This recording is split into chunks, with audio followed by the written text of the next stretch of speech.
What's up, my family? Listen, first-time listener, or you've been here the whole damn time.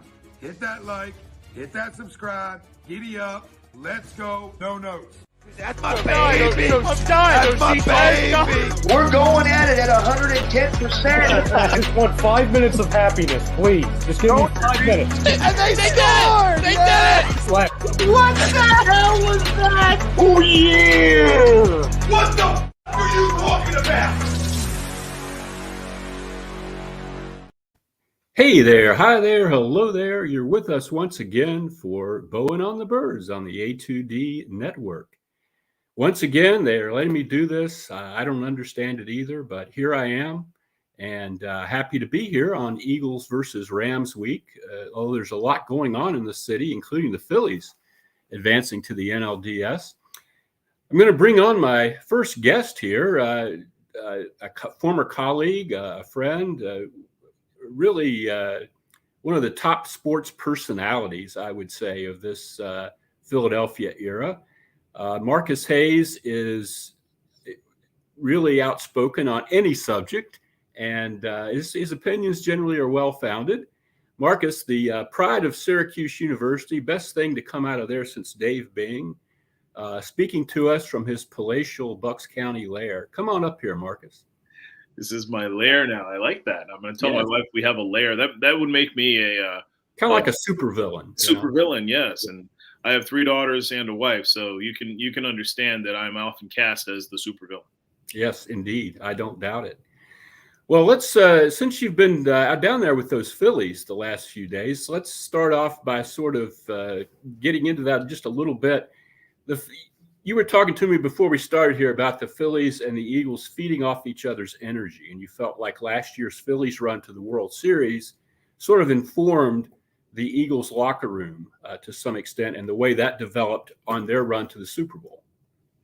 Well, one of the most, I guess, remarkable moments in my sports writing career happened on the Thursday of the World Series. The Phillies would, I think, lose game 4 in Philadelphia, or maybe lose game 5 in Philadelphia, I think. It was also the night that the Eagles played the Houston Texans in Houston. So The Phillies, coincidentally, were coming back to Houston, and I was going to stay. All that's tangential to what happened after the Eagles game. They made the bus wait because Darius Slay wouldn't stop watching the Phillies game on television in the locker room. And if I'm not mistaken, the stadium is relatively dated. So the screens he was watching on were both small and maybe even cathode ray. You know, picture. I think they were in color, though, right? They were in color, but and I might be embellishing that. I'm not sure. Okay, we won't tell anybody. But they were really small. You know, usually the screens in clubhouses and locker rooms now are, 46 inches, and there are, 35 of them. There were 2 TVs, one right above Darius Slay's locker, and the other one was at the other end of the locker room. And Slay refused. He wouldn't even get undressed. He was in his pads. Wow. 45 minutes, an hour after the game, watching the Phillies game. So at that point, they just gave up trying to get those guys on the bus, and more guys filtered back in. They were watching a game. It's Gen Z, I guess. So they're all on their phones anyway. So it was remarkable. And, you've known Jason Kelce as long as I have. Kelce was just fascinated. He was asking about the starting pitching. He was asking about what was going on. You wondered if they were getting updates on the sideline. They were so engaged. Yeah. So, it was interesting. And that was also the day before the Union season ended. If you remember, the Philadelphia Union soccer team lost in the final of the MLS Cup on the day the Phillies were bound. And Kelce, being Kelce, says, hey, I guess now I got to go be like at the Union games. And sure enough, he did, yes. At the Union games. Yes. So, he's like the mayor, everything always comes back Jason Kelce. That's cool. Hey, along these lines, yesterday Jalen Hurts said something that kind of caught my ear in his news conference. He said, every day I come in here, I set the temperature for the room. Who does that for the Phillies? I would guess Harper, but am I wrong about that? I'm never down there. It's a different dynamic, baseball and football, as you know. Football is very segmented. It almost acts like spokes on a wheel or satellites with a central entity. So the central entity with the Phillies is Bryce Harper, in that he plays hard, he prepares like a maniac, he's an excellent spokesperson for the team, and he picks his shots. He's not there every day. Now, the captain of the team, the guy who takes care of everybody, at least until this season, was Rhys Hoskins. And that clubhouse changed a lot when Rhys Hoskins came off his injury and was allowed to be with them on his rehab assignment and not have to be in California.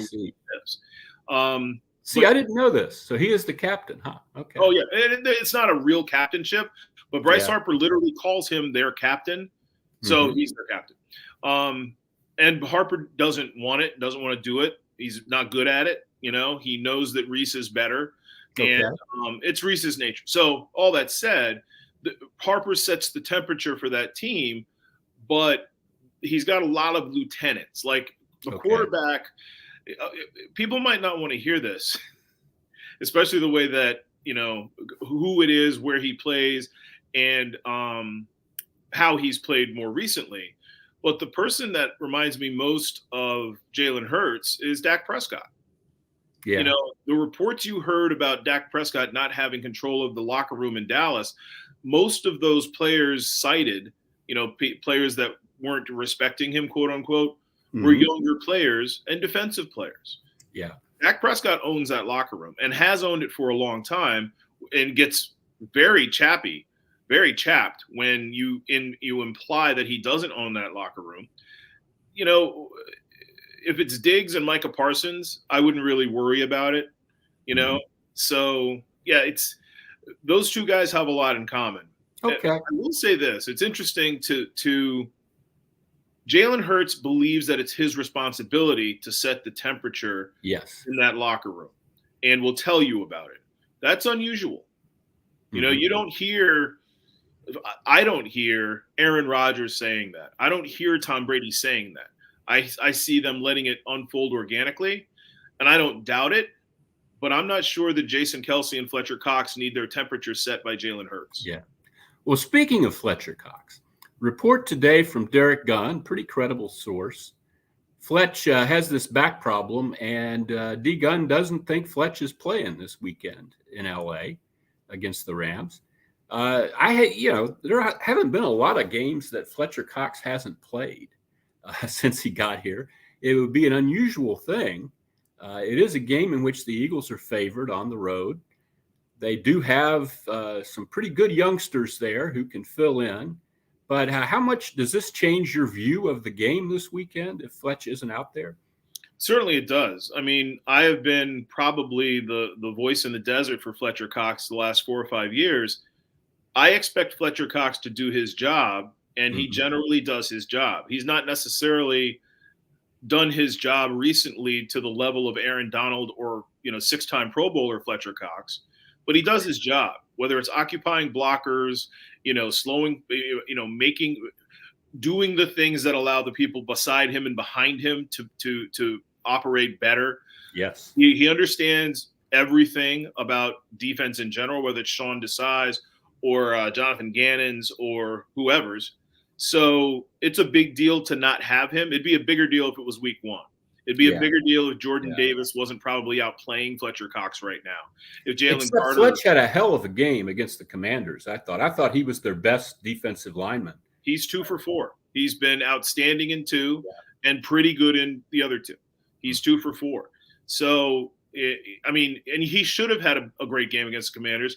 That's probably the second or third worst offensive line they're going to face. So he played to hit the level to which he should play. Also with Fletcher, he hates to miss. He posts. Fletcher Cox, Jason Kelce, Claude Giroux, Aaron Nola, they show up. They may not be superstars every time, but they show up and they give you effort every single time. And their best effort. And it might not be the same effort as last game or last week, but they give you effort. So I don't know that Fletcher, now being 32 and 52 in dog years, because he's played so many snaps, so many for so many years. I don't know that if this was a playoff game, Fletcher Cox might not be playing. Right.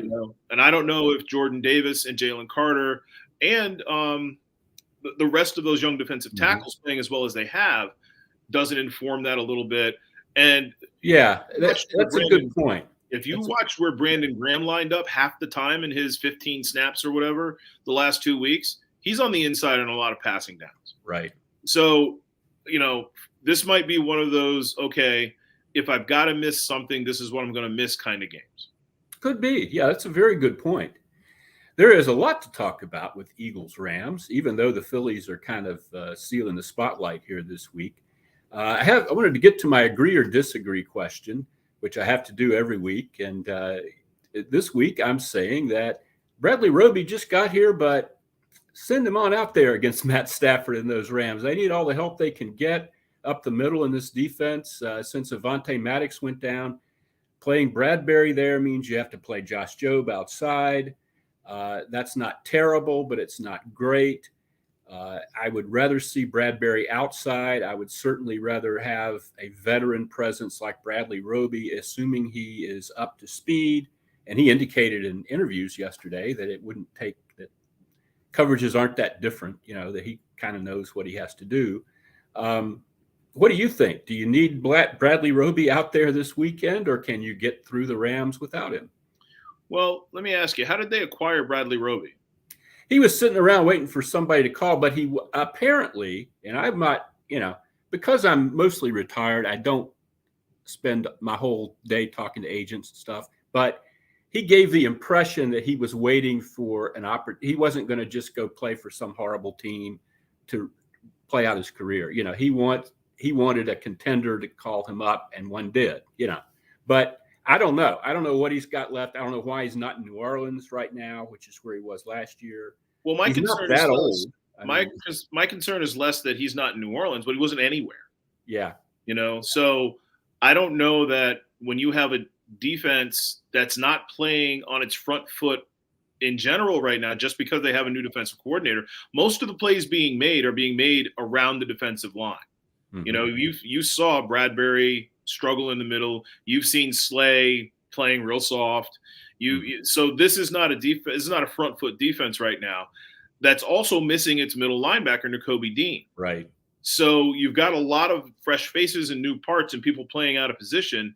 Getting a guy off the street to come in and expecting him to jump right in, especially at a position where one half step wrong is 6 points. Especially, with a guy like Matthew Stafford, who's getting Cooper Kupp back, the best route runner this side of Justin Jefferson.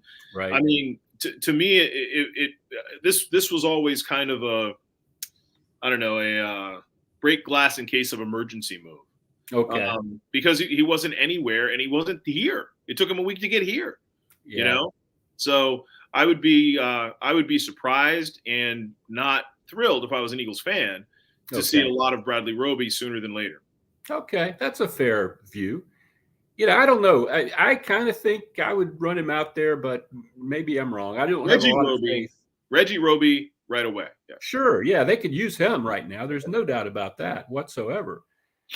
Good God, what has happened with them and punters? They just can't. There was decades where they always had good punting, and these last few years, it's like they go from one bum to another. I will say this: one of the casualties, I think, of analytics is special teams in general. Fewer field goal attempts, especially from distances that were no brainers in the past, where you're just going to take the three, but also fewer punts. Yeah. And especially fewer good point, expert punts. So the punters you have are punting less, and the punters that are coming through colleges aren't punting at all sometimes. So the talent pool and the usage is down. Therefore, from my perspective across the league, punting ability is down. It's really the only position I've ever seen where in the last 10 years, the talent pool and the effectiveness has gotten worse. Yeah. Even as the athletes get better. Maybe I should limber up my left leg here. I don't know. Are you left-footed? I am. That would be a valuable asset, I think. Why would that be more valuable than right-footed? Because the spin is different. The returners have a hard time with the left-footed spin. Belichick always likes to have left-footed punters. He liked having that right-handed quarterback too. All of Belichick's legacy is, to me, and all his brilliance and genius comes into question because he can't win without the guy he had. Before he had him, he wasn't that great, and since he's had him, he wasn't that great. Fair to say. I'm going to have to go to commercial here, Marcus, but we would like to keep you hanging on here for a little while longer, if you don't mind, and we'll be right back.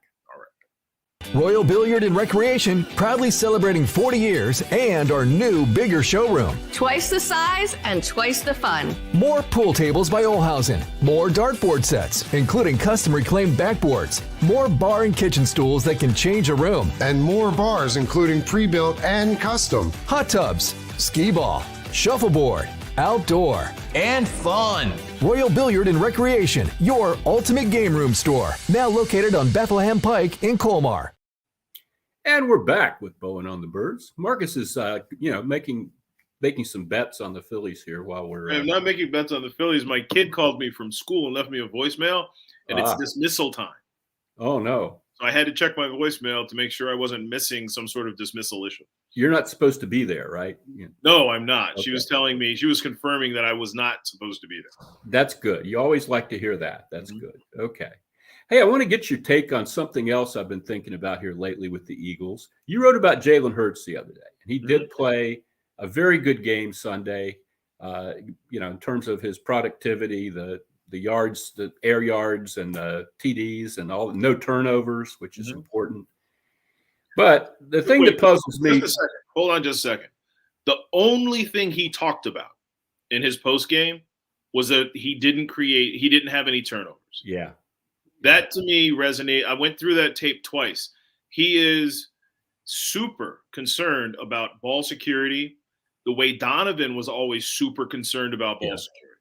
So I think that needs to be appreciated, because starting pitchers and quarterbacks are the only two positions in the four major sports that can lose you games. That's actively right. Lose you games. That's exactly right. Yes, I agree. But there's the whole issue of his running this year. And I've seen a couple of attempts to address it, and I haven't really been satisfied with them. And that's nothing against the writers of those pieces. But, okay, I understand wanting to protect him, which is what Nick Sirianni talks about. But you watch the games as well as I do. There's something else going on here. He looks hesitant when he takes off. When they do a designed run these days, it tends to be a disaster because he kind of tippy-toes up to the line, and the first time he sees a defensive player, he sits down. This is 180 degrees from the Jalen Hurts of last year. And I'm the guy that used to really, they can't run him 15 times. This is ridiculous. He's going to get hurt. Now the needle is all the way back over, and I don't think he's Tom Brady. I don't think you just have him go out there and sit down every time he sees a defensive player. How do you see this? There are several issues. Number one, Jalen Hurts has had 3 ankle surgeries since 2018. Okay. He had an ankle surgery after 2022, which we all know, or 2021, or in 2022, which we all know about. But he had an ankle surgery in 2018 during the season in college. Mm-hmm. Then this past offseason, right after the Super Bowl, he had surgery to remove the hardware in there. Yeah. So these aren't minor procedures. So both of his ankles are surgically repaired. One of them recently. Okay. Number one. Number two, teams are spying him on, I'd say, probably more than 50% of the plays.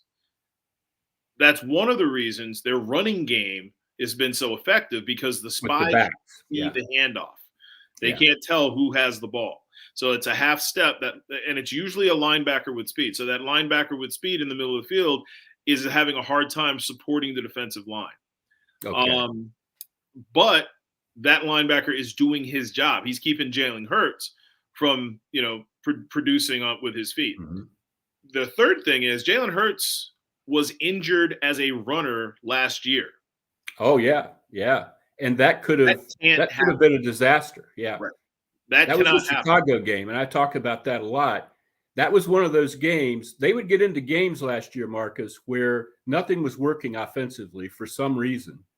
You know, in that game, they're playing a bad team and nothing is working, which, you know, I don't know how you get into that situation, but a lot of times last year, their solution was to just have Jalen, be Randall Cunningham, you know, go bail us out of this. And sure enough, he messed up his throwing shoulder doing that. And if it had been a little bit worse, there wouldn't have been any Super Bowl here. Well, and he messed up his throwing shoulder on a play where a defender tried to hurt him.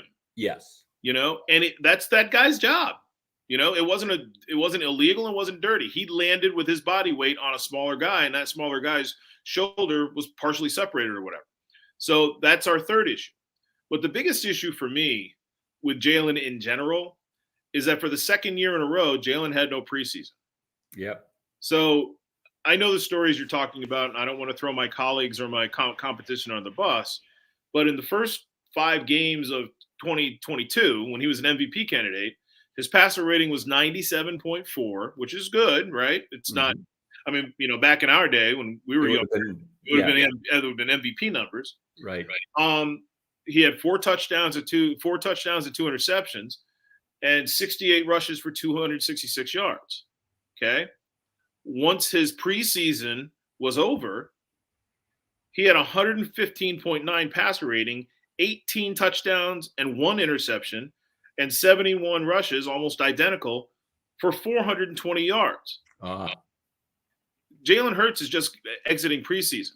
So that doesn't necessarily address the running issue. I think the running issue is he's been coached to run only when he has to. I think he's looking for the spy to elude him.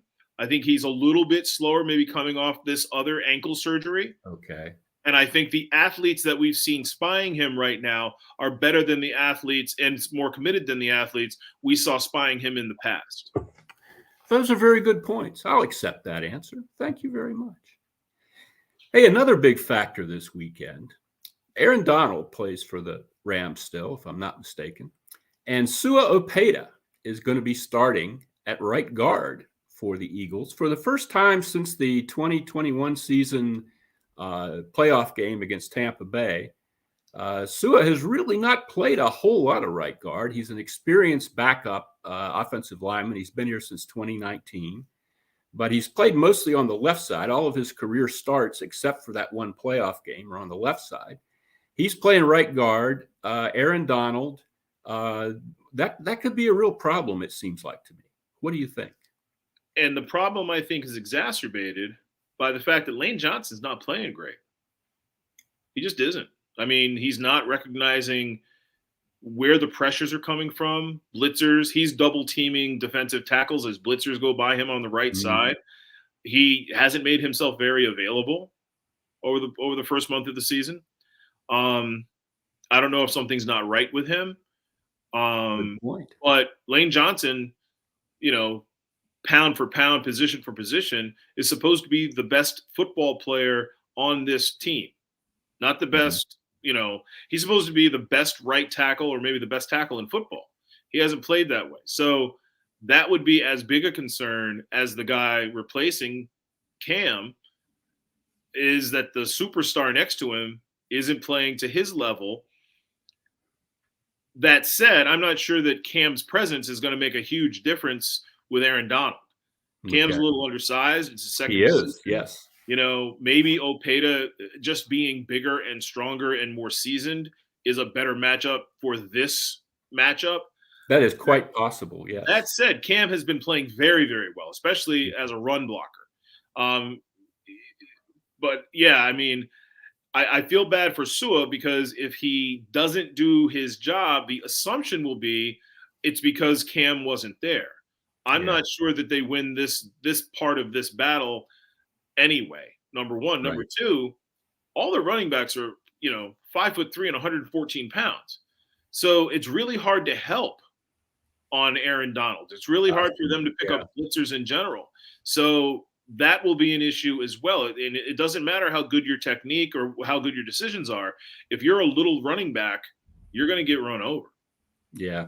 I'd put Jack Stoll back there sometimes with they've done that before, in the backfield as an extra blocker. But that's a very good point. With Sua, interesting guy to me. I mean, 4 years, this is his 5th year here, and he's been way up and way down. There was a time when it looked like he might ascend to a starting position. He played a lot in 2020 and 2021. But then last year, he only got into 7 games at all. He was inactive a lot, and it seemed like he was kind of on his way out of here. But then Isaac Seumalo left, but even so, they had a competition for the right guard spot in training camp. And was it between Sua Opeta and Cam Jurgens? No, it was not. It was supposedly going to be between Cam Jurgens and this rookie, Tyler Steen, whose name hasn't been uttered now in at least a month around the Eagles, as far as I can tell. Sua wasn't even on the radar, other than as a deep sub, a couple weeks ago. And now he's the right guard. I don't know what it is with him. I mean, he has a lot of tools. He is a big, strong dude. But he talked yesterday about when you're a backup, the toughest thing is remembering that you could be a starter at any time and not kind of gliding or not kind of taking it easy, as a backup. And I just wonder if that has been his mode in the past and if that has gotten him in trouble. I don't know the answer to that. Being around the team a little bit more the last couple of years, I believe that there's general managers hate to be wrong, right? So they get a little bit petty when they're wrong. And I think they were wrong about Sua I think they were wrong about Sua's ceiling. Okay. And it takes a while for general managers to understand a guy hardly ever plays to his ceiling. You don't draft him for his ceiling. You draft him for his floor. Sua's floor has not changed, and like most teams, this team plays the best players in the moment. They weren't sure that Cam Jurgens was the best player in the moment because their offense hadn't played in the preseason until their offense played. So Sua's very important to this team. You and I have covered this team for 22, 23 years now, together, and I've covered it for almost 30. One of the most consistent elements of this team since Andy Reid took over is they have depth in the offensive line, and they'll pay for the depth on the offensive line, and they'll draft depth on the offensive line. Cam Jurgens sat last year. Landon Dickerson was supposed to sit, So Sua's competent. He's good. He's a good player. He wouldn't be on the offensive line. He wouldn't be in the stable if Jeff Stoutland didn't think that he could use him. Again, maybe not with Cam Jurgens' ceiling, and maybe there are plays that are called that don't involve Sua Opeta that would involve that rely on Cam Jurgens, right? And I feel horrible for your podcast listeners having to listen to, backup right guard talk for the last 7 minutes, which is fascinating to you and me, and maybe them too.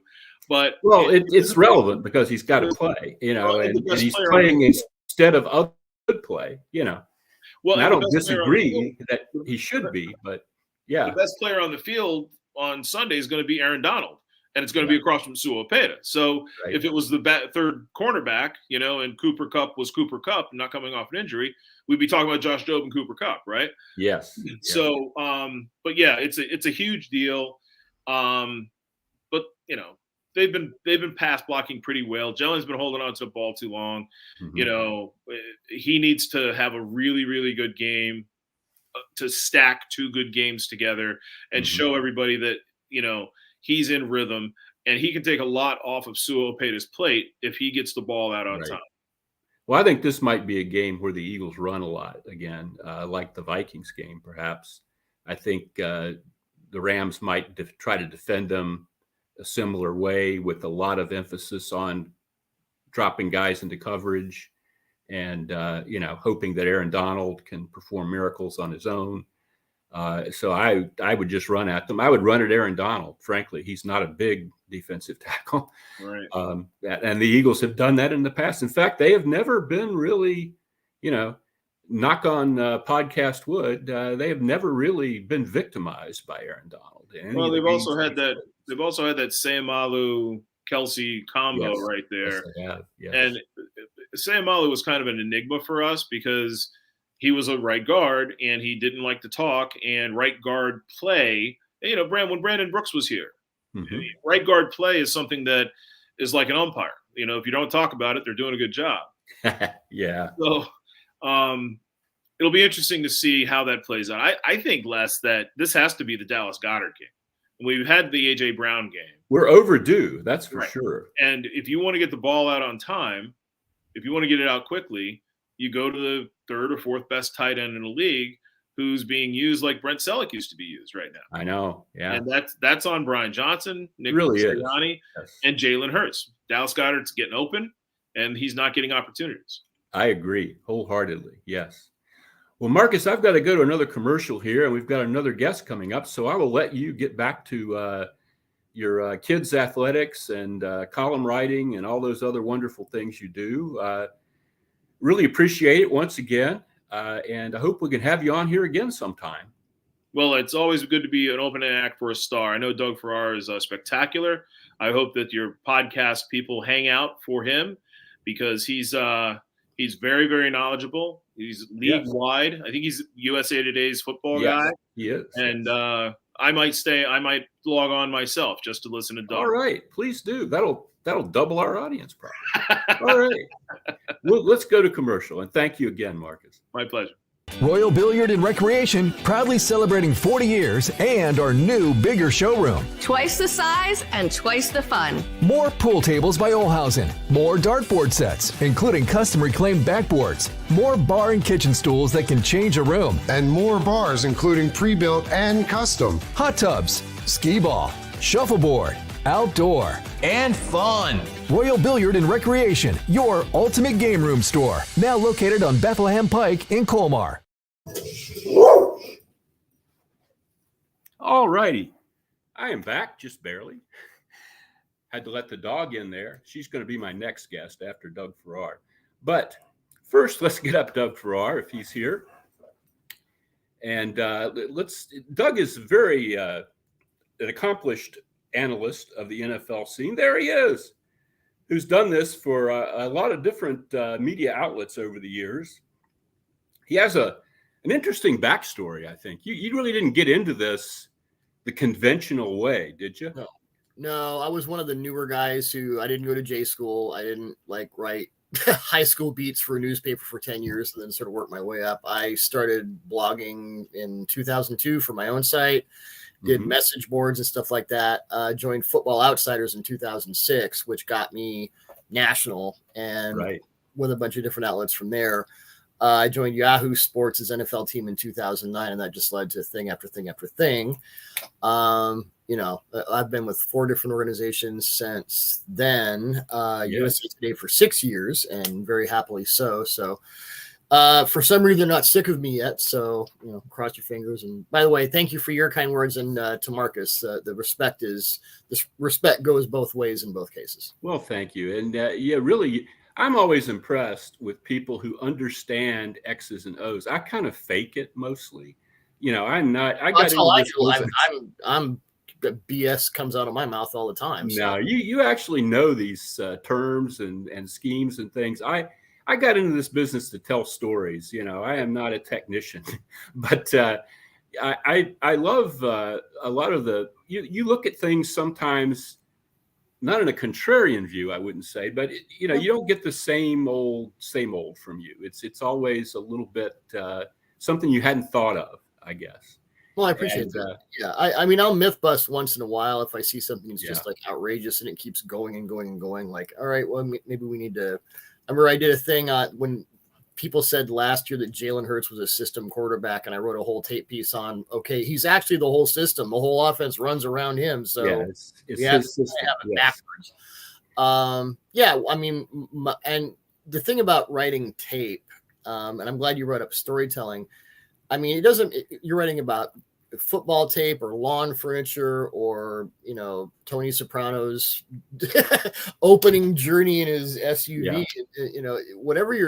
writing about, you still have to tell a story. There still has to be a narrative arc, and there still has to be characters and conflict and all that. So what I try to do, number one, is I try to tell stories with tape, and number two, I try to make complicated things simple so that people can. And I appreciate it. And them. Because it works for me too. I talk to people a lot smarter than I am about football, and I have to kind of not dumb it down, but I have to reduce it like a sauce for myself. Right. So I'm thinking of the reader too, or the viewer, or the listener. How do you make it went 6 buzz under blah, blah, blah, and all the terminology? Okay, that's fine, and it's impressive, but if you're not telling a story with it, if you're not resonating with the people who are taking your time to look at your stuff, then kind of what are you doing? Right. Very well said. Okay. So Rams Eagles this week in LA. Yep. The Rams, I don't know what to make of the Rams. They're 2-2. Mm-hmm. They had a 23-0 lead on the Colts last weekend. Ended up blowing it entirely and then winning in overtime, I think, or something like that. Not a disaster like they were last year, but probably not a Super Bowl team like they were a few years ago. I kind of have a feeling they're a little better than people around here are giving them credit for being. How do you see the Rams? Yeah, when the schedule came out, Week 5 Rams Eagles, this was not must see TV. This was not thought of as unless you're a Rams fan or an Eagles fan, you're like, whatever. Eagles are going to roll over them by 40, and maybe that's the case. But the interesting thing about the Rams right now is their offense, and that's the passing game and what Sean McVay is doing with. And Cooper Kupp's been out with the hamstring the whole year, as you know, may or may not play. Tutu Atwell, the 150-pound rookie, who's kind of that water bug guy, and then Puka Nacua, who everyone knows about now because he's setting all sorts of records. Mm-hmm. He has the most receptions for a rookie through 4 games. He's only played 4 games. He actually just exceeded Reggie Bush for the most receptions through 5 games for a rookie. So he's playing with house money. And the interesting thing about what McVay does in the passing game now without some of the guys he's had before. I mean, Stafford's in there. He's playing great for the most part, little interception prone. But I do a podcast with Greg Cosell, who I know you know very well, in the area. He's probably right down the street from you right now. And we talked about the clear out concepts that McVay uses to singe, especially zone coverage. This is not a good matchup for the Eagles, who have been singed in single high all year long. And, there was a play, if your viewers want to go back and look at the Vikings game, where Justin Jefferson, I think it was a 22-yard crosser where Jordan Addison went up and Jefferson came across. And Darius Slay is a great corner. I mean, I voted him pro. But when you got Justin Jefferson on the crosser, that's not a good matchup for anyone. So they've seen a lot of what Sean McVay spammed the Colts with, and the Colts, of course, with Gus Bradley, they play cover 3 all the time. But I think, and they've got, an interesting run game with some underrated guys. So I think they are playing past their talent, especially on offense. This was thought to be a team. They're going to win 3 games. They're doing the hard rebuild, even though McVay and Les Snead no one's ever going to say it. But they're playing better than their talent would indicate. And this is by no means, not that any game is a, look past from the schedule game, but this is dangerous for the Eagles defense because I think they've been, Bradbury's inside, Josh Jobe, they're getting him up to speed at outside corner. Slay is obviously great.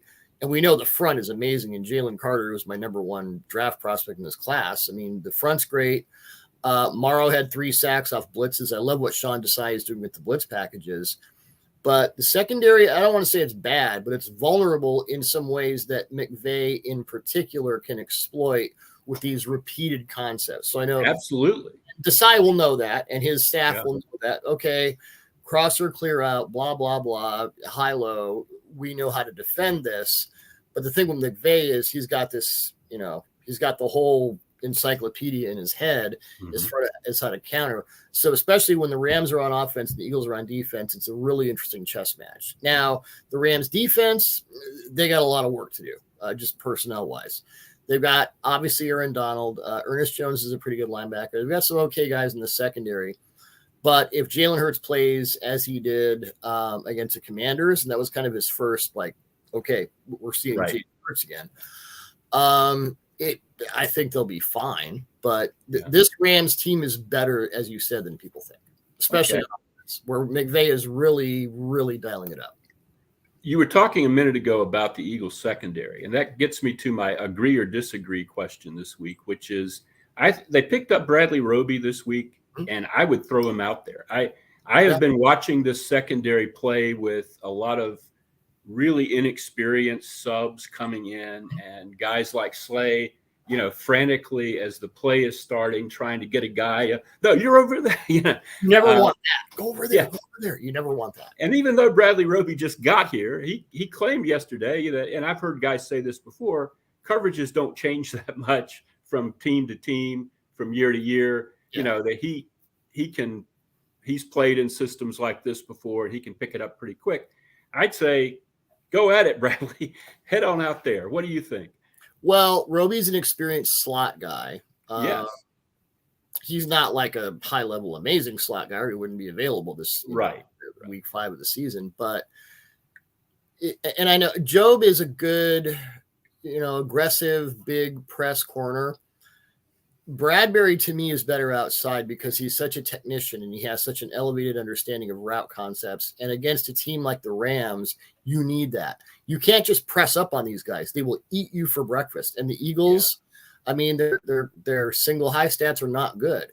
They're sort of, I did some charting and put some metrics together, and they don't look, it's not a good look the way they've played and the people they've put in the secondary. As I said, it's not a good matchup for them.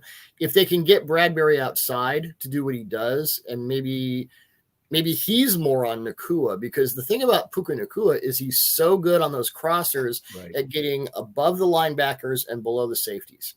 And when you have that clear out, just to finish real quick, when you have that clear out to one side, and Van Jefferson's usually the guy running the vert, and then Nacua runs a crosser, and if you add a wheel route, then all of a sudden, Atwell, the little guy, the fast guy, is running a wheel, and all of a sudden, everyone's spread out, and Nacua just knows exactly where to go. I would put, if they can, put Bradbury on the outside, and maybe they can run some, they also run a lot of switch releases where they cross at the line and go. I mean, if Roby's ready to go and they can put Slay outside and maybe have Job as, I don't know how you sort of distribute that. But I think Bradbury is going to be a really important part of this game because he's so good at understanding what an offense is doing. Well, let's talk about Puka Nacua. How do guys like that?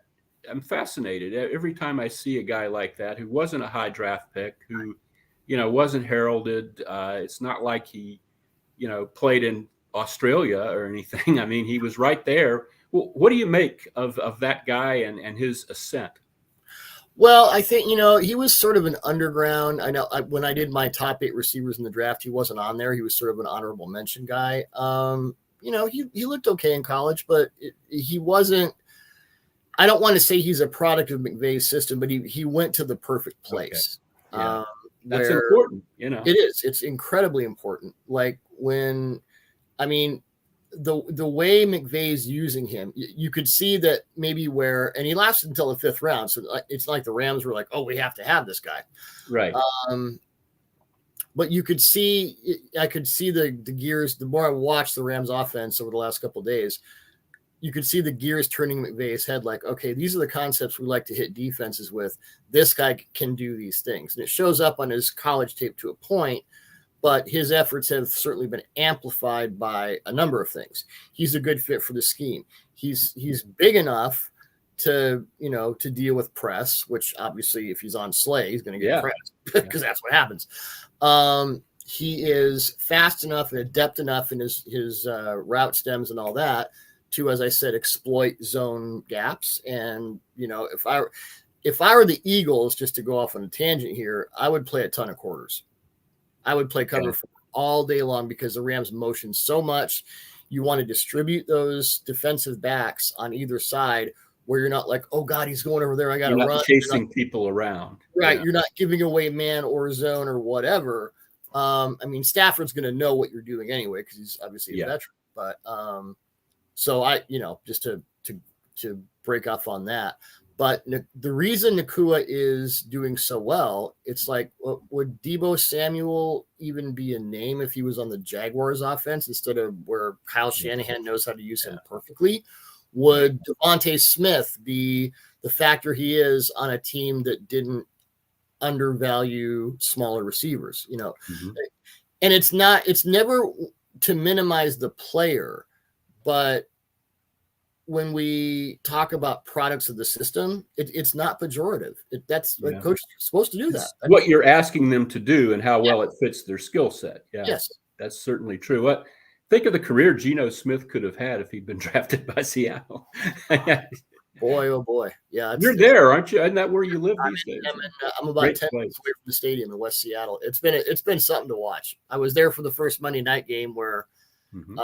And you could kind of see it. He had looked when Russ had the finger injury the year before. You can kind of see it and with some guys, it takes that, you get everyone has a plan until they get hit is the famous quote. And I think Gino got hit.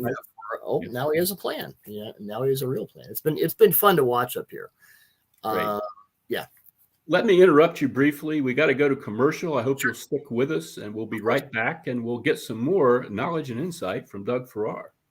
Royal Billiard and Recreation, proudly celebrating 40 years and our new, bigger showroom. Twice the size and twice the fun. More pool tables by Olhausen. More dartboard sets, including custom reclaimed backboards. More bar and kitchen stools that can change a room. And more bars, including pre-built and custom. Hot tubs, skee ball, shuffleboard, outdoor, and fun. Royal Billiard and Recreation, your ultimate game room store. Now located on Bethlehem Pike in Colmar. And we're back for the final segment of Bowen on the Birds, much to everyone's relief, I'm sure.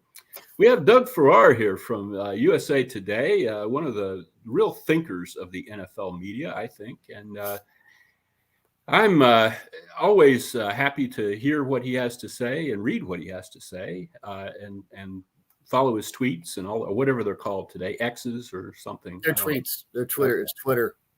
Yeah, I keep thinking this guy's he's going to get tired of people just telling him what an idiot he is. Getting his butt kicked. Rid of this. Yeah, and we can all go back to our happy lives. Elon, you took away my headlines. I'm not calling it X. I'm not calling him X. Yeah, and that's chaos. You see a tweet with a picture and you think, is there a story here or not? And they put the little link at the bottom, and when you click on the link, that doesn't work. You have to click on the picture. It's like, how? Right. Oh, boy. What a stupid thing to do. Yeah. Oh, well. But I wanted to ask you, this is going to sound like a real basic question from a casual, but so both of these defenses are Vic Fangio adjacent, I guess. Right. Why is that such a big deal in the league right now? What is it about that concept that has sort of taken over the defensive thought? Sure. And it's funny because it's like when a scheme, and I wrote a whole book about, schemes and taking over and like the counters and all that, genius desperation right there, plug. When a scheme, and it's a set of schemes, it's not one thing, obviously, but a set of schemes takes over the NFL and it becomes ubiquitous, then it's like the West Coast offense. Well, you can run the standard Bill Walsh offense. You can run the Greg Knapp offense, which is more two-back run game. You can run the Andy Reid West Coast, which is West Coast vertical, as you know. They always want one guy who can, Deshaun Jackson or Tyreek Hill or whomever, Marquez Valdes-Scantling. Andy wants one guy in the West Coast thing who can just take the top off. So when you talk about the Fangio stuff, it's a lot of too high, which in today's NFL, really to break it down to oversimplify it, it's about creating and defending explosive plays. The best way to defend explosive plays is to put at least two safeties up. I'm starting to see teams, the Vikings are doing this a lot. They'll put a 5-shell umbrella with corner, safety. Actually, I believe the Vikings did that a ton against the Eagles, and the Eagles ran it right down their throats. I was going to say, I'd never seen a team commit that few people. Game? It was the Eagles game, yeah. And yeah, it The Eagles ran for 250 yards because there was nobody there. It was like the offensive linemen looked like they were all pros. They're just running down the field. There's no line there. Everybody's covering. You're getting a little bored. And that's one of the problems with the Fangio stuff. And Brandon Staley, the head coach of the Chargers, who's kind of Vic's primary acolyte, was with him in Chicago. Mm-hmm. The problem with that, because it's too high and it's light boxes. So what happens? You get run on, and the Chargers have been a disaster in the run game. So part of the reason for that is they don't have a tone setter on their defensive line, especially their interior. They have good players, but if you're going to run that stuff, I would say you maybe you have a Fletcher Cox and you draft or Jalen Carter, and you draft a Jalen Carter, and you have all these rotational guys on the edge, and you can do all these different things, and you start to bring your linebackers up in run fits. So the Fangio stuff, the really oversimplification of it is too high safeties and light boxes. There's obviously a bunch of different little tweaks and wrinkles in there, but that's what it is.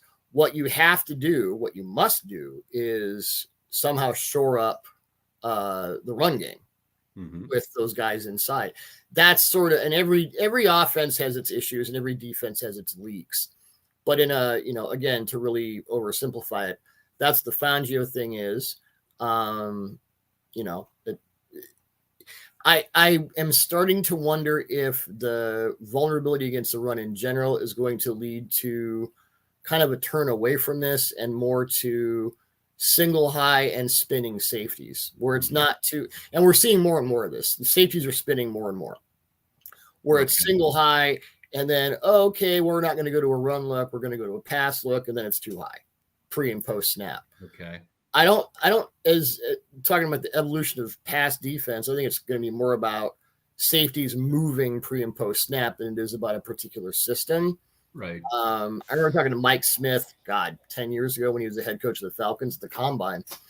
And I earholed him, and he was nice enough to talk to me for about 15 minutes. And he said, the NFL now is a spacing league. It's not about schemes. It's about matchups. And boy, was he correct. Boy, was he prescient in that. Interesting. Yes. And I saw it before it happened to the extent that it's happened now with all the spread concepts and, the stuff we talked about with the Rams and Miami's speed motions and how they just terrify you if you're not playing the Bills. So the Fangio stuff, it's cool. It works. There are different ways to get to too high. The light box thing is a problem. And then if you reduce that, then all of a sudden you're vulnerable on the outside. So, right. I mean, the Fangio stuff is great. And Vic is a brilliant defensive mind. We all know this, but it's not like it's fail safe. Nothing's fail safe. Right. It'll start to change. There were answers to the West Coast offense, which is, why there's Dick LeBeau going, oh yeah, I got this guy. Yeah. David Fulcher, the 230-pound safety in 1984. You didn't see a lot of those guys, and there he was. And they, the pro set, Buddy Ryan said, okay, here comes the 46, and stuff gets nuked out of existence. I'm not saying Vic stuff, always an answer, but there's always an answer. And, I know the smart thinking has been for many, many years that, it isn't a running league. You don't worry, you don't worry about stopping the run. But as the Eagles proved in the second half of the Super Bowl, if you can't stop the run at all, you have a huge problem because the opposing offense is always in 2nd and 3. Yep. If you can't stop the run at all, and you can't play that way. Well, it's interesting because everyone's like, wow, how did the Bills stop the Dolphins after they scored 70 points? And one of the Dolphins defense could not stop Josh Allen because they put this Kadir Kohu on Stephon Diggs, and Kohu's a good slot guy. They put him outside. I don't know why. I don't know if Camp's whatever. I wasn't in the room. So Kohu is just getting flambéed all over the place. And so I know from my charting, the Bills ran too high 4 times in the first quarter, 10 times in the second quarter when they gave up 2 rushing touchdowns, by the way. The game got out of hand. Buffalo ran too high 18 times in the second half. And all of a sudden, the Dolphins weren't running the ball because they couldn't. So sometimes your best defense is a good offense. The point there is the Dolphins ran for 350 yards and 5 touchdowns against the Broncos. They're an amazing running team, but you can then take them out of it. So how you get to the run and how important the run is, that varies from team to team. But, to bring up an unfortunate caveat for Eagles fans. I don't think the Chiefs would have even made the Super Bowl were it not for Isaiah Pacheco coming on in the second half of the season. He was their glue guy and their difference maker. So to say to the run, I'm only a Sith deals in absolutes. I don't believe in that. There's always there's always, to a greater or lesser degree, things are true or not. But to say that running backs don't matter, the run game doesn't matter. Now with the Eagles, it seems like you could plug in the UPS guy and he could run for 150 yards because of Stoutland and the offensive line and all that. But that's also to minimize a guy like DeAndre Swift, who's looked marvelous. Right. I would say they matter, but you don't have to pay them. Is the right? It's the real way that goes. Unless he's Christian McCaffrey and he's like a freakazoid who can run. He's not real. I mean, he's as valuable in the passing game as he is the run game. He can run outside. There are 3 guys that I've seen in my career who have been able to run receiver routes as a running back. Marshall Faulk, Le'Veon Bell, who was always really underrated in that, and McCaffrey.